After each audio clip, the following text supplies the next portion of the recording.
आज अगलाड़ पुल पर खड़ा हूँ। अगलाड़ पुल यानी अगलाड़, जहाँ पर अगलाड़ का मोड़ आपने सुना होगा, बहुत फेमस है। और ये अगलाड़ पुल की जो जगह है, यहाँ पर विशेष तौर पर इसलिए खड़ा हूँ कि यहाँ पर मैं आज दो चीज़ आपको बताना चाहता हूँ। अगलाड़ पुल में दो तरह के पुल हैं। एक भ्रष्टाचार का पुल है जो अभी कुछ साल पहले बना, और एक पुराना पुल है। इस पुल को बनाने में काफ़ी समय लगा, काफ़ी लंबा समय लगा, काफ़ी साल तक यात्रियों को दिक्कत हुई। ऊपर पहले पहाड़ काटने की कोशिश की गई कि इसको पुल को, इसकी लंबाई शायद पहले ज़्यादा प्रस्तावित थी, फिर जब सोचा कि नहीं इसमें बजट ज़्यादा खर्च होगा, ज़्यादा समय लगेगा, तब थोड़ा सा उसकी लंबाई कम करके यहीं से पुल को जोड़ दिया गया। पुल बना ही था कि कुछ ही महीनों बाद इस पुल को बंद करना पड़ा, क्योंकि इसमें भ्रष्टाचार हुआ है। इतना ज़बरदस्त भ्रष्टाचार हुआ है कि 6 महीने भी ये पुल गाड़ियों को नहीं झेल पाया और ये बंद करना पड़ा। आज इक्का दुक्का इस पर बाइक तो आती है, लेकिन जो भारी वाहन है वो अभी इस पर नहीं चल सकते। बल्कि आपको दिखा रहा हूँ, अभी भी उसी पुराने पुल से आ रहे हैं, जिसका खतरा देखते हुए, जिस पुल को ये खतरा भांपा गया था कि ये पुल अब ज़्यादा भारी वाहन नहीं झेल पाएगा, क्योंकि लगभग आज़ादी के बाद ये पुल बना था, उसकी जगह पर ये पुल बनाया गया। आज जबकि हिंदुस्तान में सड़कों और पुलों का जाल बिछा हुआ है, हर शहर फ्लाईओवर से पार दिए गए हैं, तब इस राष्ट्रीय राजमार्ग जो कि यमुनोत्री मार्ग है, उस पर यह भ्रष्टाचार का जीता जागता उदाहरण आपके सामने खड़ा है, हिंदुस्तान के सामने खड़ा है। और ये जीता जागता उदाहरण इस बात का भी है कि इस पर आज तक कोई ऐसी खबर नहीं कि जिसने पुल बनाया, जिसने इस पर भ्रष्टाचार किया, 6 महीने में पुल बंद करना पड़ा, वो कहाँ है? क्या उस पर कोई कार्रवाई हुई, या उसे जेल में डाला गया, या उससे इसकी वसूली की गई है, उससे इस धन की उगाही की गई है, रिकवरी की गई है? मज़े वाली बात तो यह है कि आज भी ये यहाँ पर आप देख रहे पत्थर जिस पर लाल निशान लगे हुए हैं, ये यहाँ पर इस बात के संकेत है कि आपको यहाँ से आगे नहीं जाना है। यहाँ पर एक तरह का बैरियर है, और ये बैरियर परमानेंट नहीं है। मैं आपको बताना चाहता हूँ, ये बैरियर भी परमानेंट इसलिए नहीं है, कई बार मैंने देखा बीच बीच में इसको खोल दिया जाता है। अब बीच में क्यों खोल दिया जाता है मुझे आज तक समझ नहीं आया। कि जब ये चलने के काबिल नहीं है, जब ये गाड़ियाँ इधर से जा ही रही है, तो कभी कभी भारी वाहनों के लिए भी इस पुल को क्यों खोल दिया जाता है? तो मुझे तो ये लगता है जैसे कि आजकल एक चलन और आ गया उत्तराखंड के अंदर।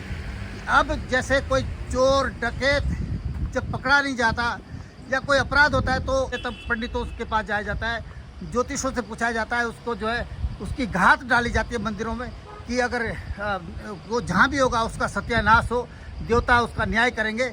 शायद इसी प्रकार से इस पुल के बारे में भी कोई ज्योतिषी से पूछा जाता है कि क्या ये इस पर गाड़ी भारी वाहन चलाने का कोई ऐसा समय है जब यहाँ पर कोई दुर्घटना ना घटे।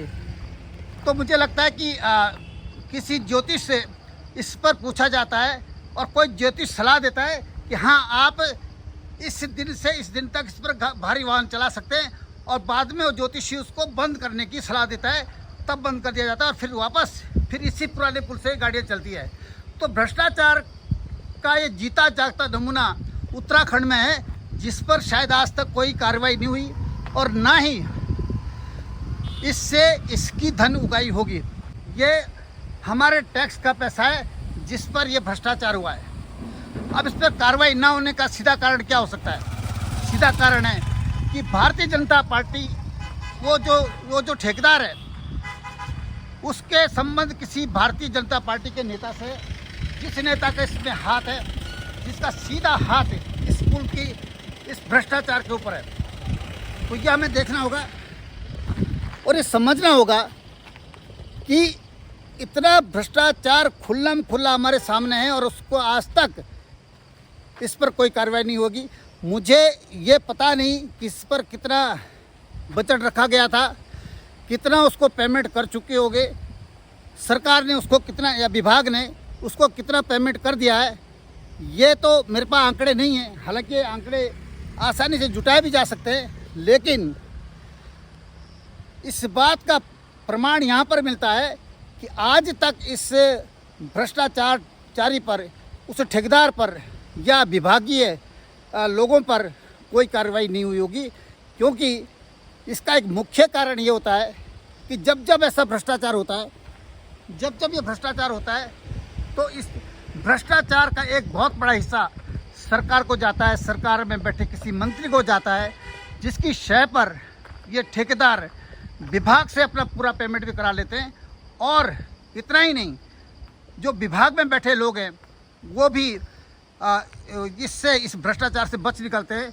यानी इस भ्रष्टाचार में जो उन्होंने मिली भगत की, उन पर कोई कार्रवाई नहीं होगी, इस बात की गारंटी भी वही मंत्री सरकार में बैठे लोग देते हैं कि आपको कोई आंच आने वाली नहीं है, चाहे वो ठेकेदार हो, चाहे वो विभाग में बैठा कोई आदमी हो।